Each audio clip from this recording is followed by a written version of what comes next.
All right, what's up everyone? This is Don with Third Creative, and this is the walkthrough tutorial video for home field baseball and softball. In this video, I'm thoroughly going to go over all the layers, the processes, and hopefully cover anything and everything that you might need to know in order to create the best images possible using this design. Like my other designs, this bundle comes with 10 files. You've got 3 vertical files, your 2x3, 4x5, 1x2. You've got several horizontal files, including a memory mate. So you've got all your team banner ratios covered, hopefully. And then there's 2 1x1 files. One is for buttons and the other is for game day. Something unique about this one, it's called Home Field, and it comes with a field image in the background, which you can see here, but I wanted to demonstrate that it is not difficult to take a quick photo of your team's field. I did go into Photoshop and do a sky replacement. It is not difficult, so if you've never done that, YouTube it. It's very quick and easy. You just have to find a good sky image to use, but it really enhances the home field image, and you can just drop it in, scale and rotate it so that it looks good, and use your actual own home field. But this design is kind of a vibrant, colorful design. It kind of pops. It's got some font options. Both are commercial free. I really like the use of a script font, especially with baseball and softball, but there's a nice alternate font that you see here, a nice display font. And you can just see some of the sample images. I tried to give you an idea of some of the options that you have. You might notice that there's a grass infield here for baseball, and then there's a dirt infield option if you are creating for a softball team. So that's built in as well. And just a few more sample images, but let's not waste any time. Let's jump into it. This is the 4x5 vertical file that we'll be working with. Just keep in mind that everything is pretty consistent across all files, so it will apply across the board. Some files have some unique things about them, but generally everything I cover here, it translates over to the other files as well. Now, I like to start at the bottom and just kind of work my way up, and so we'll do that. This very bottom layer, this lower background color, it's just this little section behind the athlete, and so if I turn that off, you can see what it affects. And I think most of us probably already know this, but in case you don't, when you see this color overlay option, blue means you can change the color. You just double click on this icon and you'll get your color picker pulled up. Once you have a color picker pulled up, you can use this slider to get to the general hue that you want, and then you can fine tune it over here. So basically towards the top is lighter or brighter, towards the bottom is darker, towards the left is less saturated, towards the right is much more saturated. But you just click around until you find the color that you want. I'm going to cancel that and keep it white. And of course, that's assuming that you don't want to leave it white. I think there was only one sample image where I changed that. I left it white just because it worked best. But you can change it if you need to. Now let's take a look at this folder here. This is our field background options or layers. Let's open it up. This is where you would actually drop your own home field image into. If you were to use one, you could select maybe this layer or any of the layers and drop it in there. Turn the ones off that you don't want to use. You may want to keep this top one, which we'll get to that.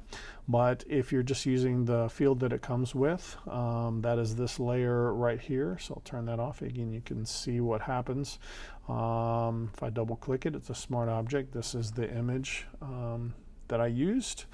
And I try to make it as generic as possible. I mean, generic in terms of not a team specific, so you don't see any logos or anything, but still aesthetically looks good. The next layer is the option for the dirt infield. So if you are creating for softball, you want to turn this on, just clicking right here, and if you're not, you'll just leave it off. I did add a levels, which if I turn that off, it it basically just creates a little pop, a little extra contrast. I felt like it needed that. And then I have a hue saturation, which just kind of boosted the colors a little bit. I felt like it needed both. So if I turn that off, you see it's a little more washed out. If I turn both of them off, it gets a little flat. So if you want that look, just turn both of those off. If you don't, you can leave them on. If you're feeling adventurous, you can click on any of these and you can play with these anchor points to adjust the contrast. Same thing with the hue saturation. I didn't boost anything collectively. I just boosted some colors individually. And so you can come in here and play around with these sliders and see what kind of look you can get if you feel that you need to, but hopefully it's just good to go as it is.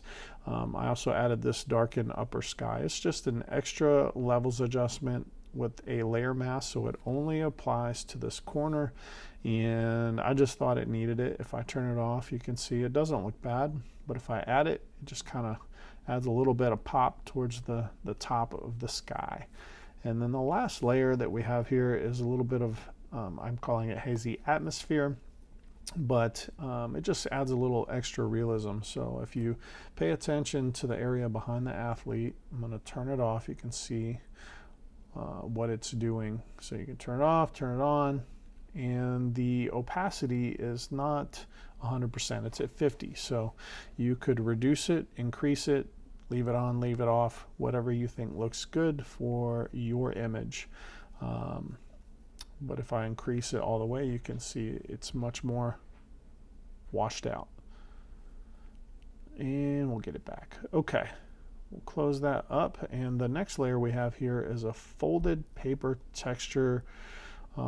Adjust opacity is what it says here. So this one is extremely subtle. I'm going to zoom in, and you can see right in here, you've just got like this grungy texture. It's a grungy paper texture. If I turn it off, you can see we lose all of that. And so you can turn it off if you feel like it's too much. You can leave it on. The opacity is only at 10%, and that's because I'll give you an example. If I increase this to 50, that's what happens, and that feels like it's a bit too much. Now I feel like that's too much because it's over white. The contrast is just too much. So if you do change that to a darker color, you may want to increase the opacity of this layer so that it shows up a little bit more. More than likely, you're not going to need to do anything other than leave it as it is, but it is an option that's there that may help depending on what color you choose for this area right here. All right, the next layer folder is this right side torn section. Sometimes it's hard to describe or name some of these layers or layer folders, but basically I turn it off. You can see it's the right side torn section. It's got the team name in it. So we're going to open it up and go to the bottom. So this primary shape, it's got this layer mask here, and you can see that's what gives it the tear effect. So if I hold down shift and click on that layer mask, it becomes a perfect edge. So if you like that look, you can turn the layer mask off. If you want to leave the tear effect on, you can do that as well. But the most important thing about this layer is the ability to change the color. And so this looks a little bit different. This is a smart object, and so it has a smart filter for color overlay. So it looks a little different than this one. All you have to do is click on or double click on the word color overlay to get your layer style window pulled up. Now the default color here is this orange. You're probably going to want to change that. And as we already discussed, you can use this slider and then kind of bounce around, or you can come over and try to sample from their jersey or their uniform to get a good starting point. Sometimes that works well. See, this is an orange, but it's kind of showing up a little more red. So either way, you can adjust the color. Let's see. We have two text layers clipped to this folder. And so I'm going to jump up to this team name. So if I turn that off, this is this large script team name here.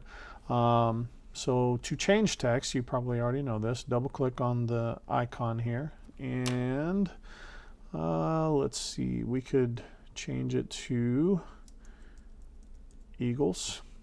Now, once you do that, it doesn't fit the space the same way Bulldogs did. So you may need to reposition or scale it differently. So I'm going to click on an anchor point, and you can move it around.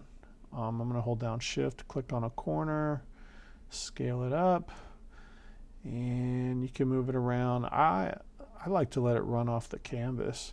You could also rotate it if you need to.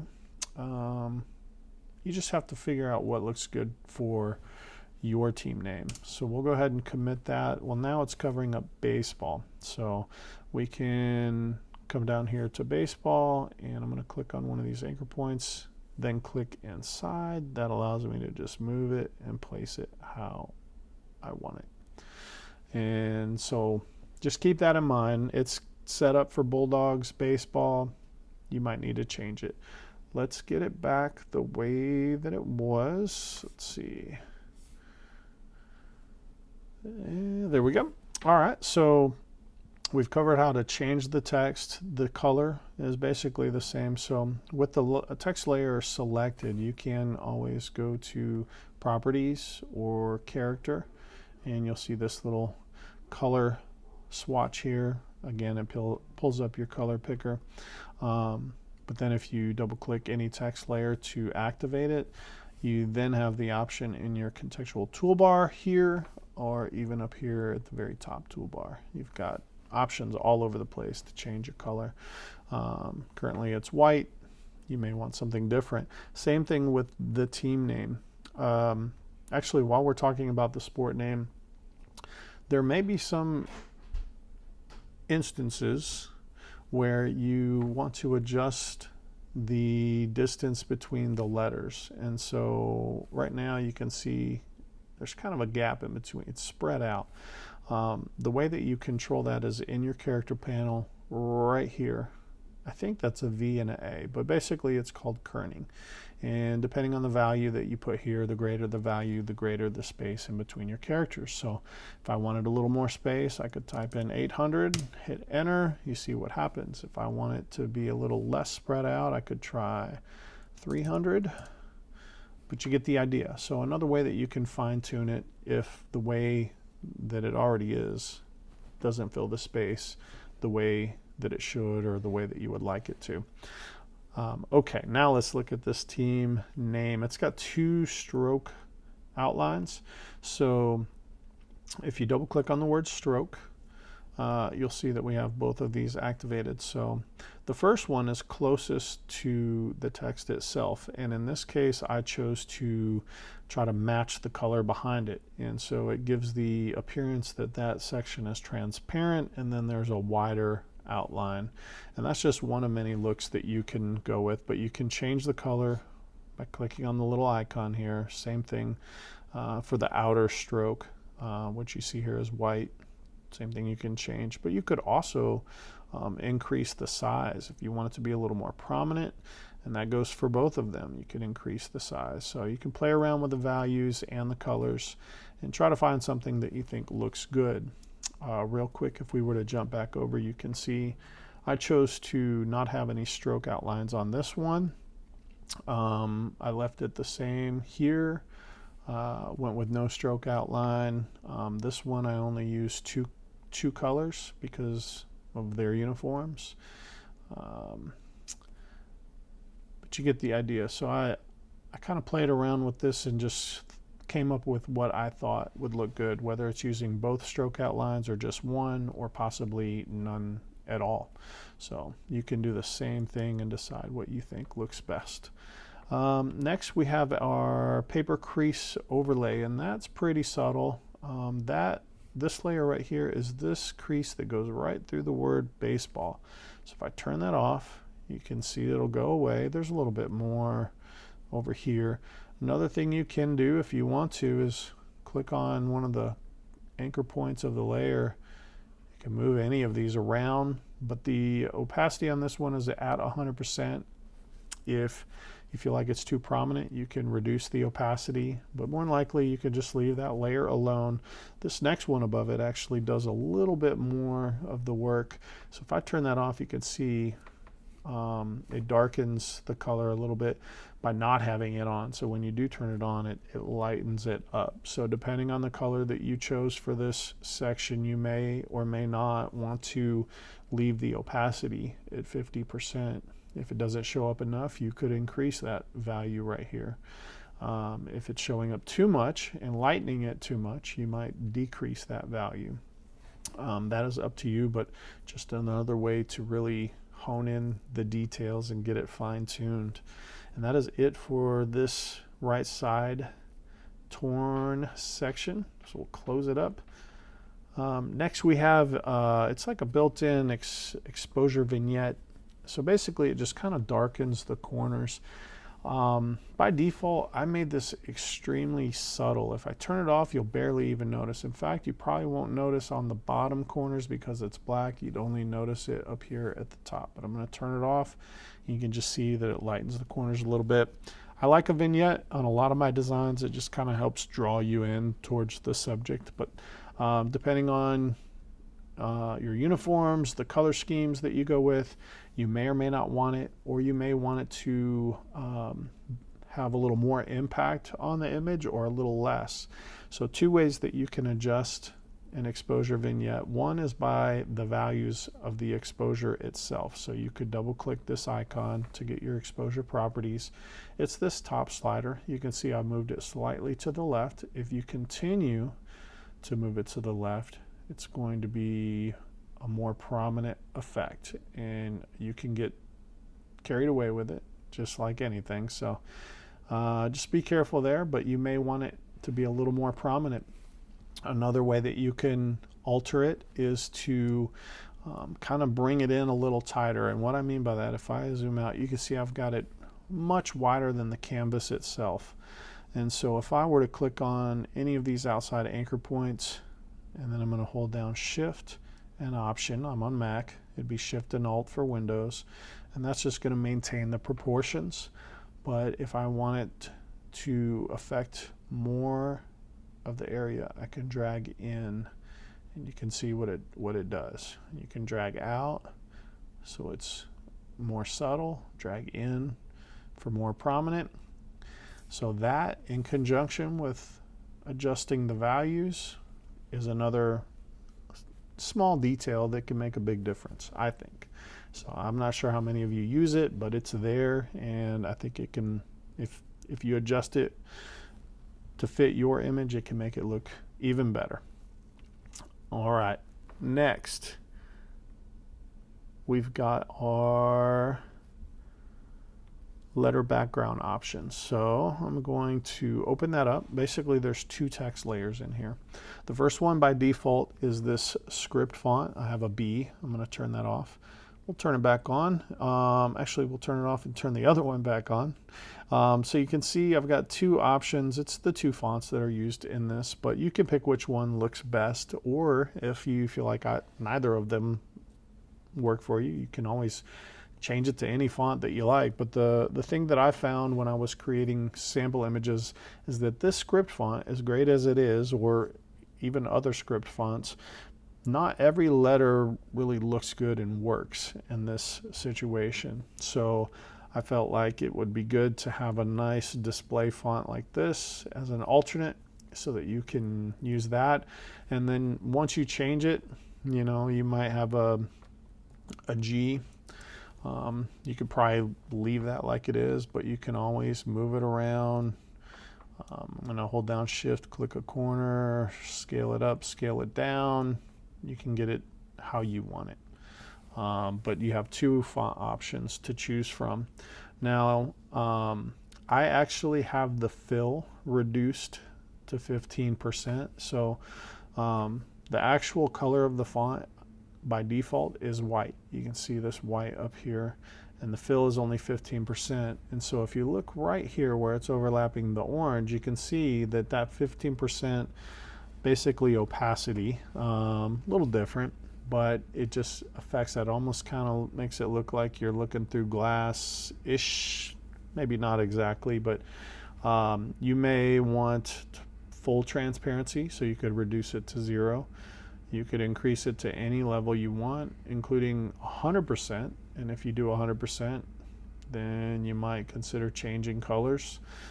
These are all options that you have, but by default it is at 15% and it's set to white. The biggest thing is that you're probably going to want to change the stroke outline colors. And so I've got a bevel on here that's super subtle, but it just adds a little dimension to it. There's an inner shadow, which also adds some dimension to it. You can see my cursor. It's got drop shadows. So all of that is just to add dimension, but just simply click on the word stroke to get your layer styles pulled up.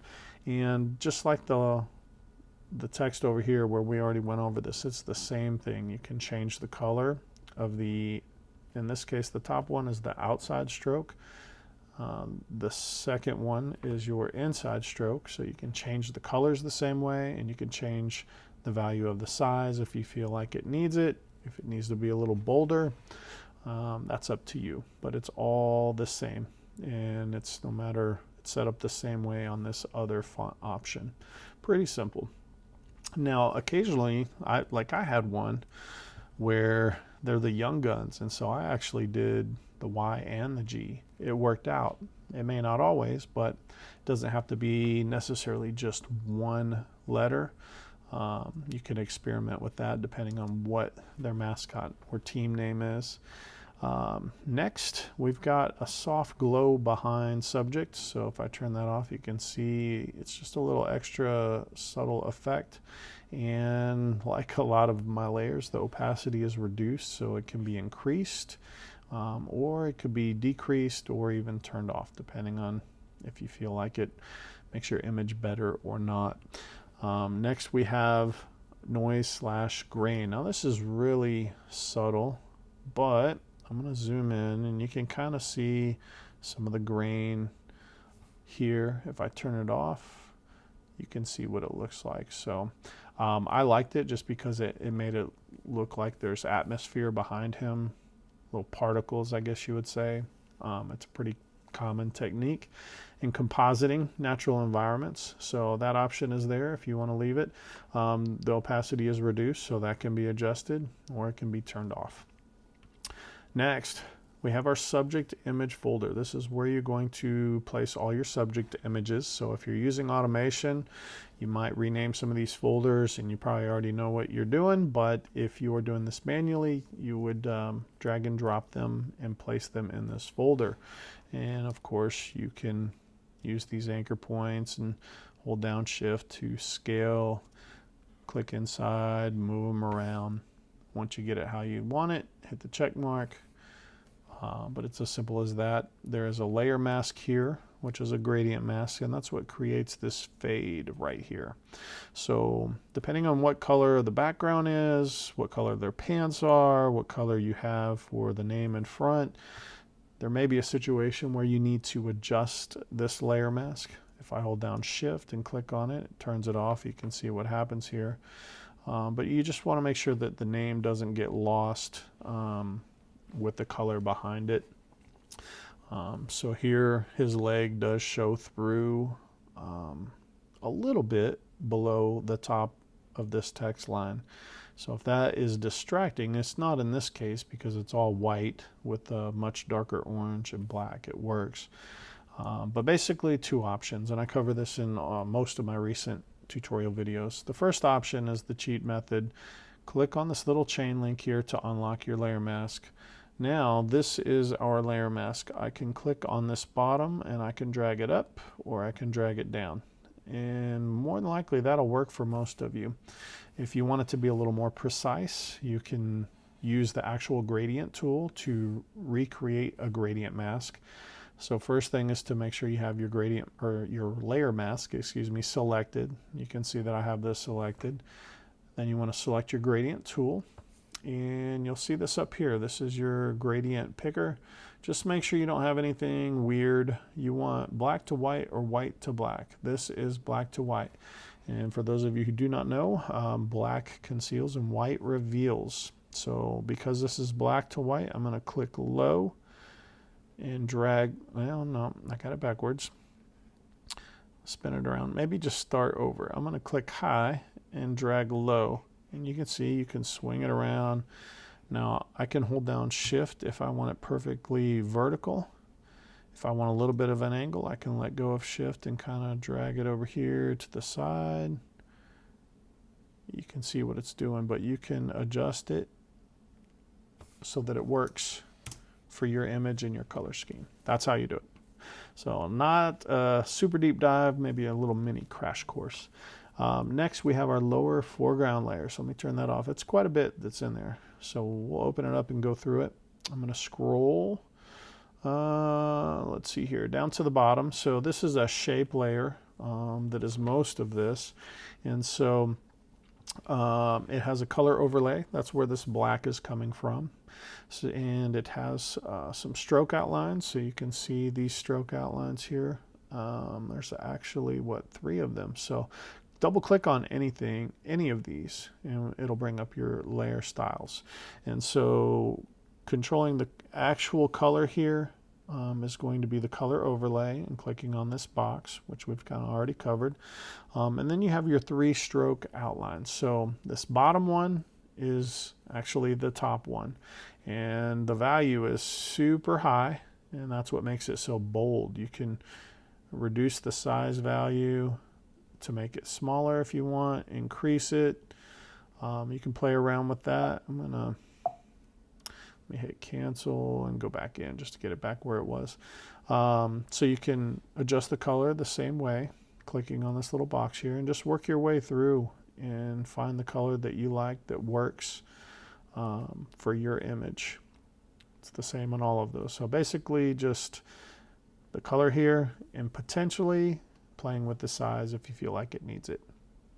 More than likely you won't. So very simple, very straightforward. Okay, here I've got a sample logo. Now this is optional, but I think it's a nice touch. So zooming in, basically there's a text line here, and I went ahead and threw their logo on the side here. So I'll turn it off. This is where you could place your own logo, scale it down and position it right there. But the next layer up is most of this text. And so that is this particular font. So you'll notice that I've got these bars here, a different color. I've got the internal text white. So basically to change that, you can double click on the T icon, and don't just start typing. Select the part that you want to change, either what it says and or the color. So I'm going to select this. Maybe it's still 2026. You leave that. I'm going to hold down shift to keep it capital. And this is another team that I photograph all the time. All right, once you have it how you want it, hit enter. Now it doesn't quite work. So your logo, you would want to move over. And assuming you want to keep this varsity here, you can click on the varsity text layer, click on an anchor point. I'm holding down shift and clicking inside and dragging it over. So now you've got it how you want it. You can come back here, double click, and you can change the color of this bar. So with that bar selected, I could come up to my properties, and maybe I want it to be like red. Now once you get the first one, you'll see there's a color code here. I'm going to hit Command or Control C to copy that code. And then all I have to do is come over here and click and drag and do the same thing. And I can Control V to paste, and now they match. And that's how you can change. And if you even wanted to take it a step further, and maybe we'll make eagle the red. Play around with it, see what looks good. Maybe the year. You don't have to use just the 2 colors. You can use any combination that you want to. Let's get it back, hopefully, if we can. There we go. The next one is this script font here. So we already know we moved it, but turn it off, turn it on. You can see it says varsity. You can leave it on or leave it off. That's up to you. You can change what it says. It might be junior varsity, it might be something else. It's a subtext layer that you can have say anything you want if you do decide to leave it on. Let's come on up to the next text layer. So basically we've got our classifications, our grades, our senior, junior, sophomore, freshman. So I'll turn them off, turn them on. You can see that they're already good to go. You may need to change the colors on them. That's up to you. But up here we've got our athlete's name. It is 2 colors, and we kind of touched on it already, but if you just start typing over it, it'll just keep it one color. But otherwise, you could, if you're doing this manually and you're not using automation, you can double click on the T icon to highlight all of your text or get it activated, then click and drag the portion that you want to change the color of. And let's say we want this blue. Now, once you've done this, you're just changing names. All you would need to do is select the first name and make sure you spell it right. You know, minor details. Then you can select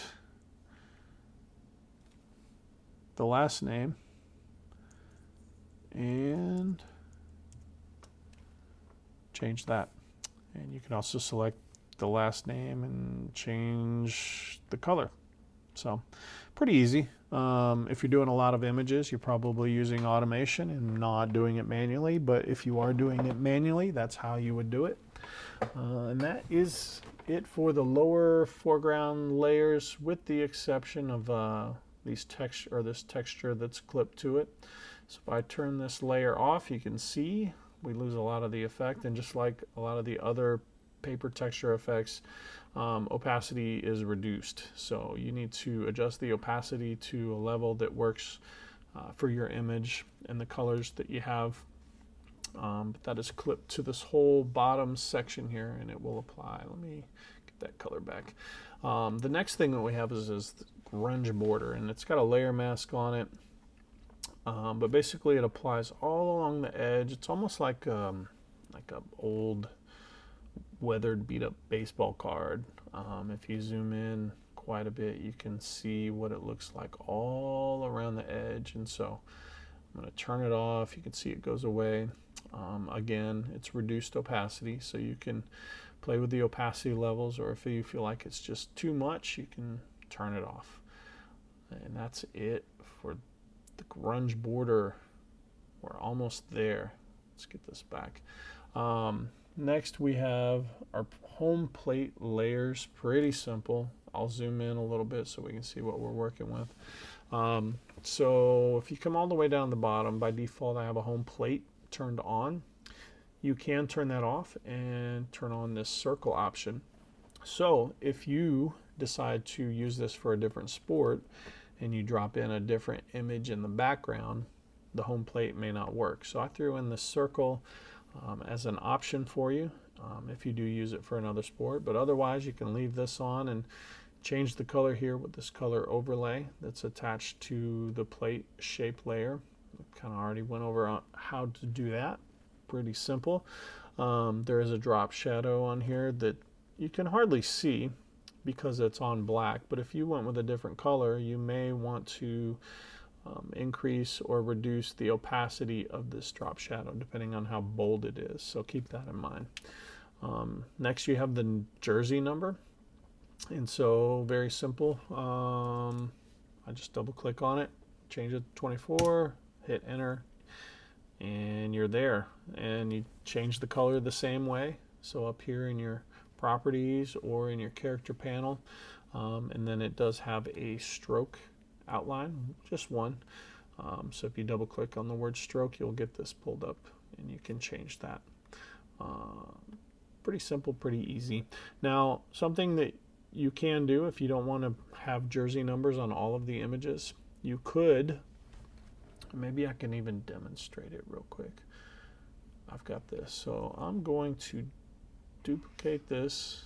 I'm holding down Option or Alt and dragging up, and I'm duplicating this layer, and I'm going to put it right where the number is. So what I did is I duplicated this. So let's move it over. And let's say we don't want the jersey number. We can use the logo instead. Now, I'm going to make it a smart object, which on Mac I hold down Option, Command, and P. You could right click, convert to smart object. But that just allows me to non-destructively scale this up and down. So I can scale it up, rotate it, get creative, and you can have a logo there instead. So that's up to you. Otherwise, by default, you've got jersey number, and just like all the other layers, it's got a creased paper overlay with a reduced opacity just for a little extra effect. And then it's got this highlight, so you can turn that off, turn that on, reduce the opacity if you want a little less of the effect, but that's what that is. We'll close that up, and we're about to wrap this thing up. It's a long one, and they usually are. Very last two layers are optional, very subtle. I call them color grading layers, but I'm using that term loosely. But basically, this is our soft light, our color overlay set to orange, blend mode soft light, and I've got the opacity only at 5%. And I don't have it clipped to anything, so it's a blanket effect, and it just kind of warms things up. If I turn it off, you can probably hardly tell, but it just warms things up, adds a little warmth and contrast. But if I bump this up to 15%, turn it off and on, you'll start to notice it a lot more. So you can decide if you even want to have this on, and if you do, you can play with the opacity levels, get it to your liking, but it just helps tie everything together. This kind of feels like a warm image, so I went with a warm color. You could double click this and go with a cooler color if you want to cool things down. Reds, blues, yellows, orange, reds. Those are all colors that seem to work well. The last one is a color lookup or a LUT, and it basically, if I double click it, it's crisp warm. It is also set to soft light and also at 5%. So if I turn it off, it's barely noticeable. It's more noticeable if I increase the opacity. You'll see it gets a lot warmer and a lot punchier. Now I can turn it off and turn it on, and you can see I feel like that's too much. I don't want quite that much. I kept the values really low so that you can increase them to your liking if you decide to use them. And that is it. We made it. All right. Hopefully I've covered everything. I feel like I kind of ramble through these things, and I just hope I don't miss anything. But if there is something that I missed, or if you still have questions, feel free to shoot me an email, don@thirdcreative.com. And that's it for this one. It is time to move on to the next one. So thank you for watching, and until the next one, we'll see you.